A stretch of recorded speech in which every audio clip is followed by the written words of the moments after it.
Alright, so welcome back to another video, and I just want to start off with that I am sick. Allergies, I think. Never know, but I'm gonna try to make this video anyway, because the chatter around the club is pretty dead by now.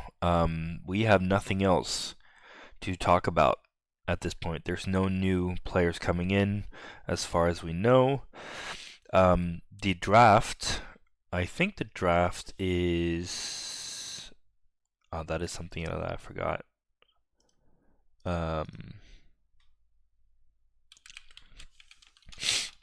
NHL draft. The draft is on the 29th of June. So then only after that we will know what happens with Badinka. So we'll get started here. This is sort of the I thought I would do an overview of what we're going to be talking about in this video. I might cut it up into multiple videos because this might get long. So men's team roster is complete, and this is what we're looking at. Marek Langhammer has come in. Werner has left. Yusuf Bergo has come in. Hugo Jonasson has come in. Lasse Thompson has come in. Teemu Kivihalme is back from long-term injury. He will be like a new recruitment. He only played 18 games. Unfortunate freak accident that kept him out for months. But yeah, and then on the forward side, we've acquired Robin Hansel, Juna Ikonen, Nikola Pasic, Otto Stenberg, Petter Westerheim, and Linus Öberg. Pasic came from Luleå, where he had a bit of a rough first year in the SHL. And Öberg, almost the same thing. He has played 3 years. He had 2 good years in Örebro, and then he moved to Frölunda and could not make it work. Other than that, we've kept our players for the most part. We'll have a look at the coaching staff as well, because there's been some changes. Both the assistant coaches have left. Well, Limatainen, his contract expired. Malmo wanted change. Fair is fair, you know. Bart Robertson comes in as the defensive assistant coach. He will be focusing on the defense, the defensive structure, the PK, all that good stuff. While Jens Nielsen will be focusing, he replaces Kärnqvist and will be focusing on the power play, the offensive structure, the breakouts, stuff like that. And as usual, Thomas Kolla will be the head coach, overviewing everything. And then, as before, Björn Lillander is the GM. I don't know much about their scouting roster, to be honest. It is pretty hush hush, but obviously the president of the club is Patrick Silvergold, and the goaltending coach is still Christopher Nilstorp. We only have one assistant captain because obviously some of the players left. So we have Fredrik Hennemark, who will be continuing to be the captain, and Christopher Forsberg, who will be the assistant. And then we'll have maybe 1 or 2 more players in that captaincy group. Usually it's 2 assistant captains. Sometimes 4 I've seen, but it's only on semantics, really. You can see here we will have a lot of Finnish players and some Czech players as well. These do not include. Let me see. Does it include? Okay, so they're both set as rumors. So we will have another 2 Finnish players added onto this. For 4 Czech players, 5 Finnish players, 2 Norwegians, 2 Danish, and the rest will be Swedish. Not a whole lot of experience abroad, but pretty decent experience at the top levels in Swedish hockey. But yeah. Alright, let's get back to it. So, right, regarding Robin Salo, he is a done deal, but it's not been confirmed by the club just yet.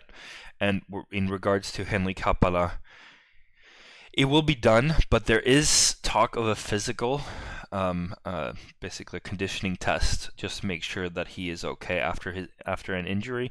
I don't know the extent of that injury, so if you do know, let me know in the comments below. But yeah, I don't know why, but they want to make sure that he passes the physical test, the conditioning test, before they complete the deal. And then I have an interesting proposition, right? So last year we had a 1-2 punch on the center side with Kokkanen and Quine. Well, that was what we expected going into the season, but that's not how it ended up. Quine ended up not being able to play center. He was playing when he was most effective, which wasn't a whole lot. He was on the wing of Kokkanen, and then he was injured. And when he was playing, he was just not very good. So it was basically Kokkanen and nobody behind, you know. Whereas with Haapala and Hansel, Haapala is supposed to be a Kokkanen light, and Hansel we know works well in the SHL. We know what he can do. He knows how tough the SHL is, and sure, he's getting a little bit older, but I remember Filppula.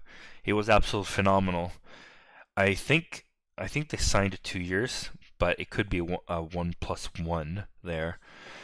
So in my opinion, because Quine was such a flop, I think we will have, with Haapala and Hansel, we will have, going in, at least on paper, we will have a better center duo, better center two-way, you know. If they shut down our top line, our second line will be able to produce. And, you know, you always want to have an option to break through the defense of the other team. So, yeah. Let me know what you think compared to last year. Do you think Haapala and Hansel will be a better duo than Kokkanen and Quine? I know Quine didn't play much center, which is my whole point, is that he didn't play much center because he wasn't good enough defensively. And if you look at his numbers, if you look at Alan Quine's numbers when he was playing, you know, he was negative. I know it's not completely fair, but if this does not look good, no matter how you slice it, -16 does not look good. 14 points in 28 games. He was touted to be a 35 point player over a full season. He only played 28 games, 4 goals and 10 assists for 14 points in that time, and he was involved, unfortunately, in a lot of goals the other way. And just wasn't that great defensively. He was preferring to play center, but yeah. Playing center here versus playing center in North America, 2 different beasts. So, yeah. That's that argument. You can let me know in the comments what you think about that. If we go back. So, for the lines, now, I've tried to put together a mock lineup to see what could be how we line up. So we have 2 goalies, 8 defensemen, 16 forwards. I do believe that Axel Sundberg will be loaned out. Maybe Freddie Larsson as well. Von Barnekow and Sjöberg will be the extra forwards, I imagine.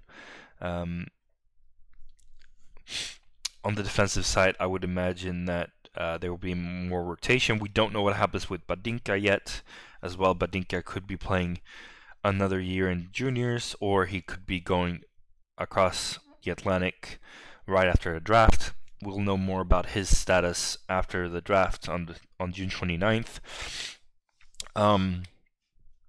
So there's a little bit up in the air still, but for the most part, this is what it's going to look like. And I would expect Elberg to be on that top line with Haapala, or Elberg could be playing with Hansel and Ikonen playing with Haapala. It doesn't really matter too much.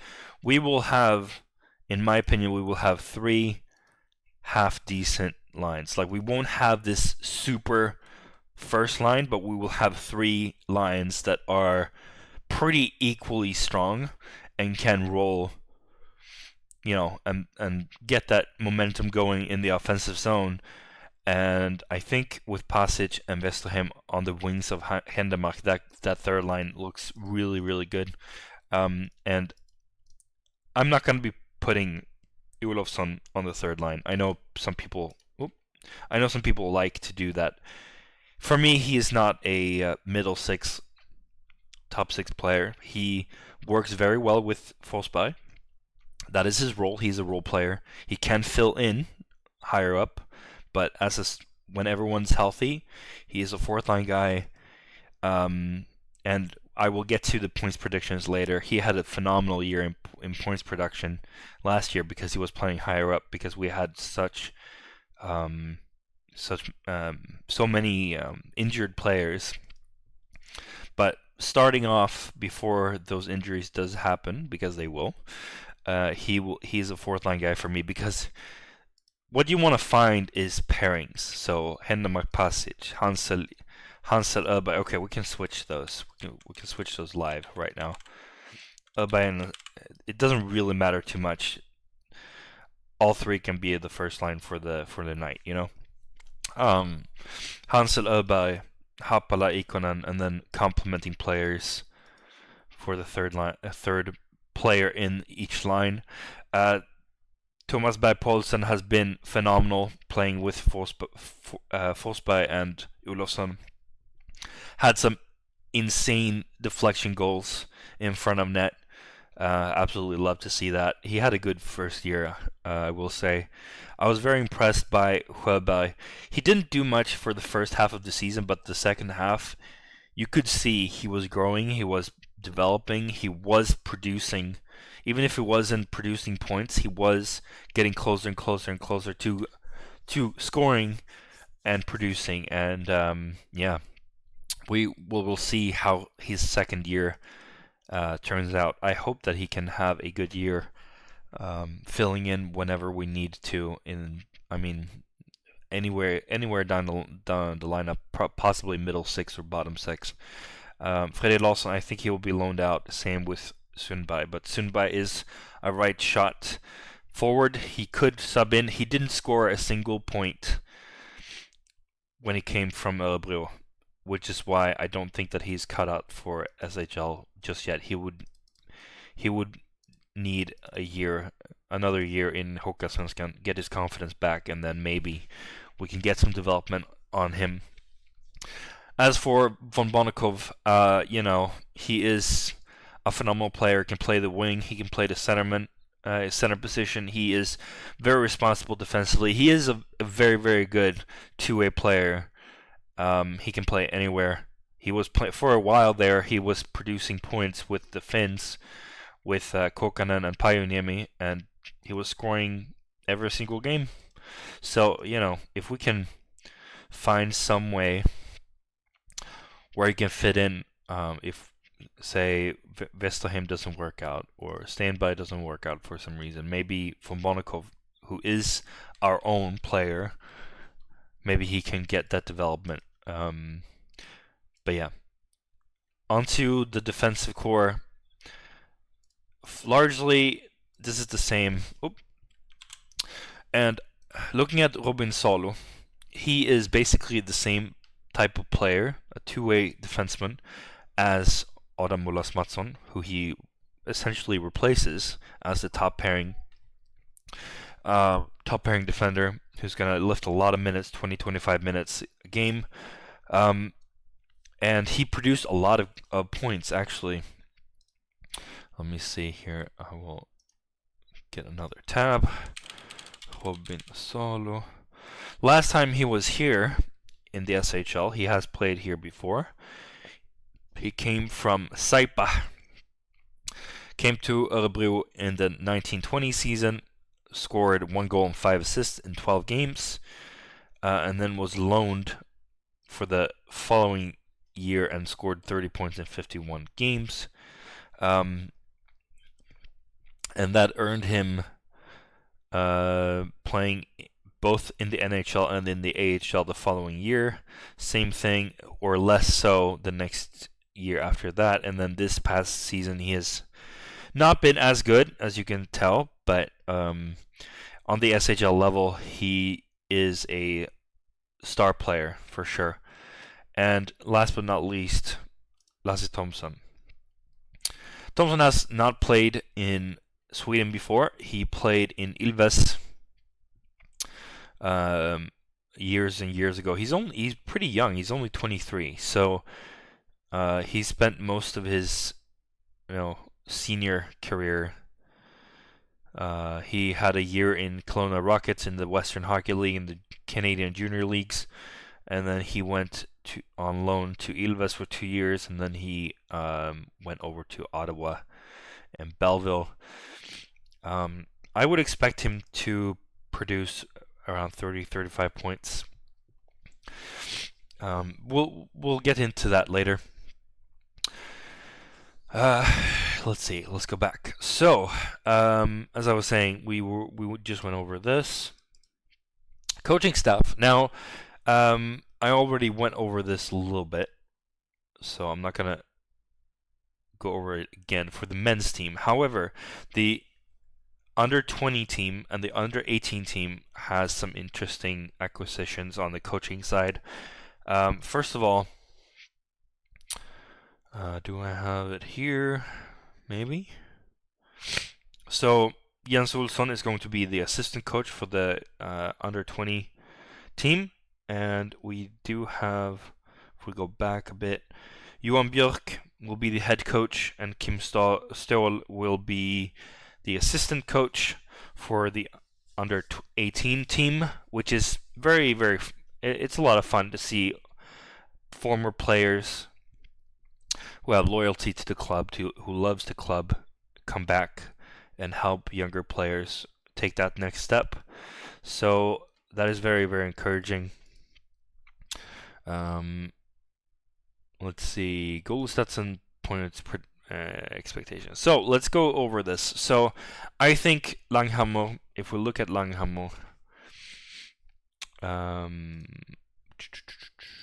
I have, maybe I will.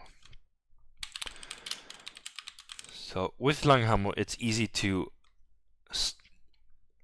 look at the last line here and be like, ugh, that is ugly. And it is. I'm not going to sugarcoat it. 518, 875 save percentage, 353 goals against average. I will say though, he was phenomenal the 2 games he played in the relegation.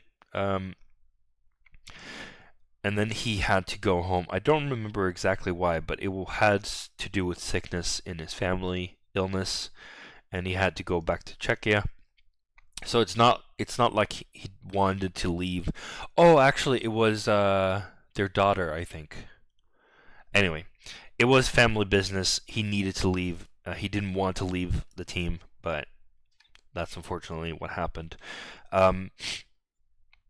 If you look at his previous seasons in Ilves and KHL, they're pretty damn good. 929 save percentage, 198 goals against average in 19 games, 926, 225, 275, 916. In Ilves, his save percentage lowered a little bit, but not by a whole lot. And if you look at the record, it's 14-6-5 record, and he had a phenomenal playoffs, even though they lost 7 games. If you look at his individual stats, 933 save percentage is very, very good. 172 goals against average. I think it looks to me like the team just had a problem scoring rather than their defense. Same if you look at his last Liga season. 40 games played. Now that's a whole lot more than his previous seasons in both KHL and Liga. 183 goals against average. 183. That is a team stat. I will say that, but it also it requires the goalie to be on his game, and that is very, very good. 924 save percentage over 40 games, also very impressive. 8 shutouts. Now I know that the Finnish league is slower. It is lower. It's considered slightly worse than the Swedish league, but I totally see why Oskarshamn wanted him. He's had phenomenal seasons, so I have no doubt in my mind that he will bounce back. That in combination with Bert Robertson coming in as a defensive coach and structuring our defense a lot more than previous years, I think that it will be a success. So I expect him to be 9-10 or better in save percentage, lower than 2.5. 2.5 goals against average, and I would expect him to have 4 shutouts at the end of the year. I expect him to play 30-35 games in a clear starter role. He's our clear starter. There's no doubt in my mind. Malmelind, he will be better because we will have better defense. He will be better because he will play less games. Okay? He will have more rest. He will be focused. Once he gets his chance, he will perform better. That is the idea, at least. 905 save percentage. The downside of having less games is that if you have a bad game, it will show a lot more in the save percentage. So that is why I've lowered it a little bit as the lowest threshold. I would expect it to be higher than that, though. And I would expect him to be somewhere between 250 and 270 goals against average.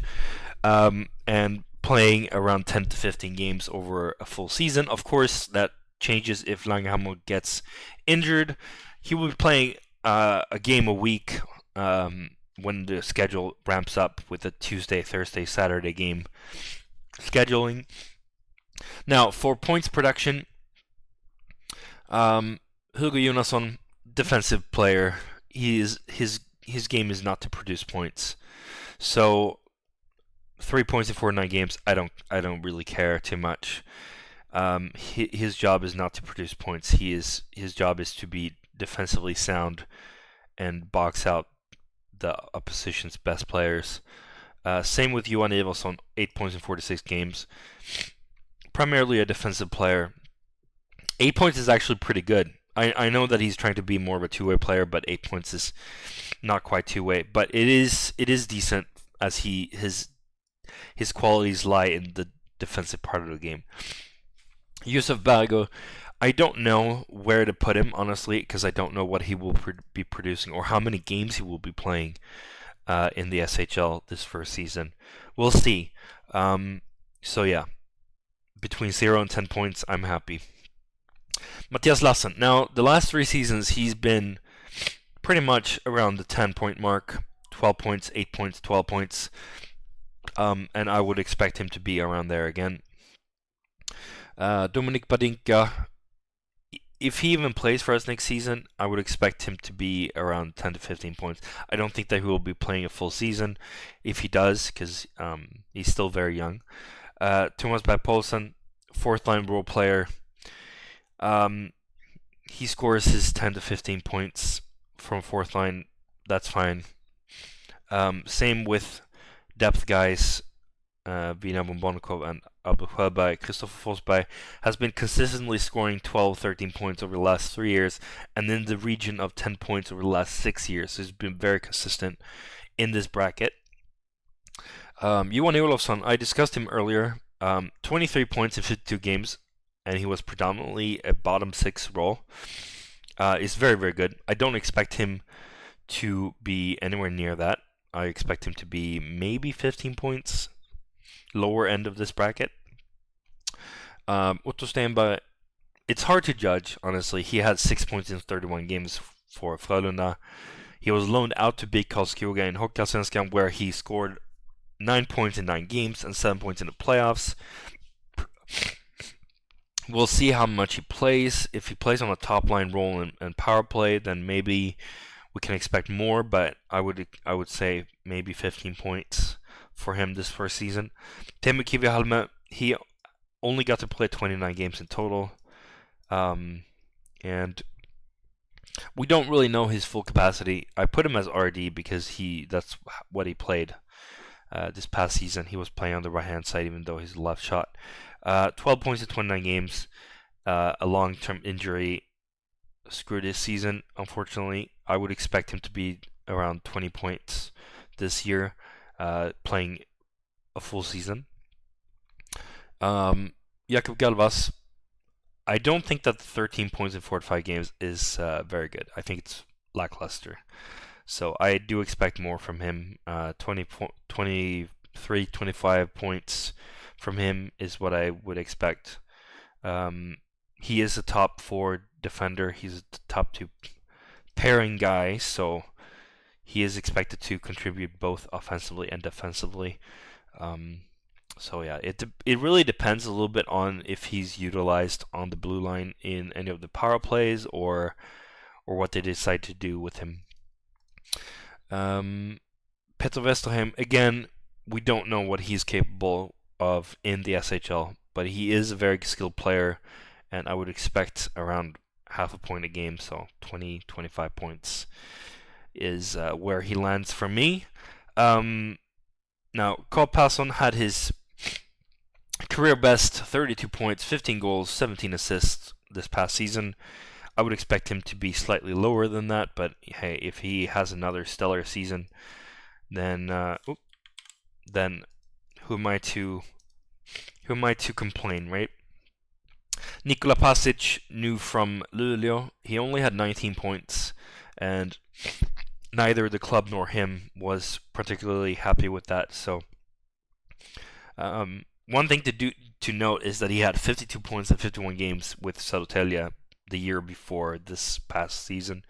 So it's not like he don't know how to produce. So I would expect him to be around 25-30 points, because now he knows, and he will get chances to play a lot in this Malmo team. Hopefully he can take that step, take the chance, take the opportunity that is given to him here. Robin Salo, I'm including him because he's a done deal. I would expect around 30-point mark, just over maybe, but I'm putting him in the lower bracket. So yeah, Lasse Thompson, I compare him to a former Malmo player, Nils Andersson, offensively gifted player, especially on the Hockeyallsvenskan level, but also in Malmö he was scoring a lot of assists and a few goals here and there, and he was absolutely phenomenal when we advanced in the qualification games in 2015. Now I would expect him to be around the same points total, 30-35 points, similar to what Joachim Ryan did his first year. He had 32 points, I believe, in his first year, and then he went downhill from there, unfortunately. Moving on, Fredrik Hennemark, he had a 32-point season, and I would expect nothing less. He's a very, very good player. He will be playing a third-line role, most likely, this season. But the difference is that we will have 3 equally strong lines. So on one night he might be the first line guy, and then on another night he might be a second or third line guy. Doesn't really matter. He will be playing quite a bit. He will be having power play minutes, and he is a decent player. He's a good playmaker at times. It just I wish he was less streaky. Similar to Carl Passon, he's quite streaky with his points. Linus Öberg, now he only scored 17 points in 52 games for Frölunda, But something to note is that he had 2 very good years before then with Örebro, where he produced 23 and 26 points respectively. He has a very, very good shot, especially on the power play. He's a right-hand forward. And yeah, I would expect him to be around the 35-point mark. It's hard to know exactly where he will be, but we do need he will be a top 6 guy, so we do need him to produce. Same with Robin Hansel. He is getting older, but he did have a 33-point season last season in Timrå. I do think that he can reach similar point total with us in a top 6 role as a centerman. Joona Ikonen, he had 45 and 47 points in 54 and 58 games respectively, which is an average of 0.82 points per game average. So if you put that over 52 game schedule, I would expect him to be around just under 40 points. And the one player that I expect to be over 40 points is Henrik Haapala.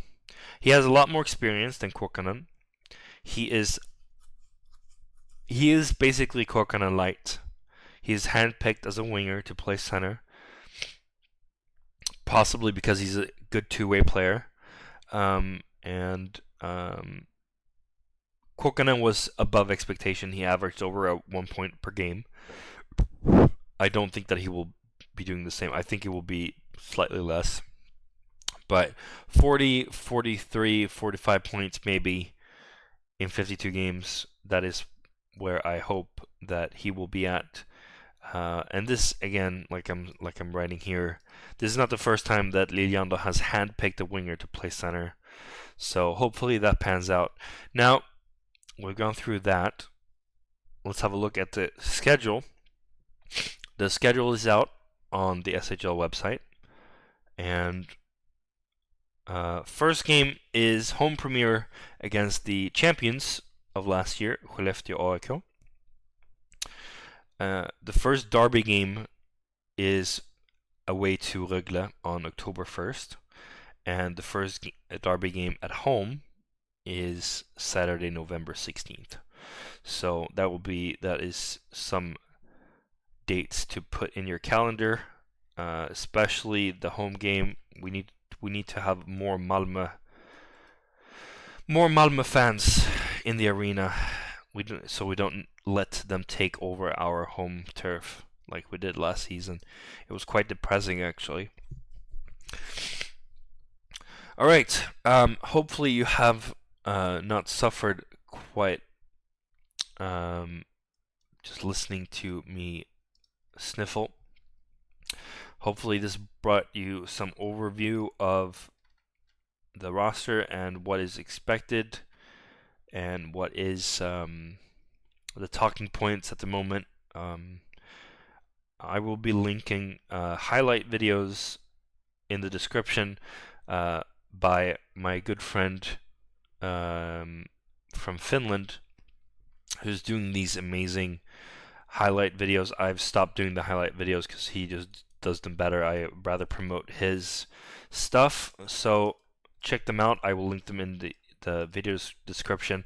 As Robin Salo gets confirmed by the club, he will be releasing a Robin Salo highlight video, and same with Henrik Haapala when that comes through. Check out Ikonen. Is it Ikonen? Yeah, Ikonen and Thompson. I think he did both, especially since they're Finnish. And then maybe I will put together some save highlight reel for Langhammer. But yeah, thank you so much for watching this half-hour video, me rambling about stuff. And I will see you again in the next one. Bye for now.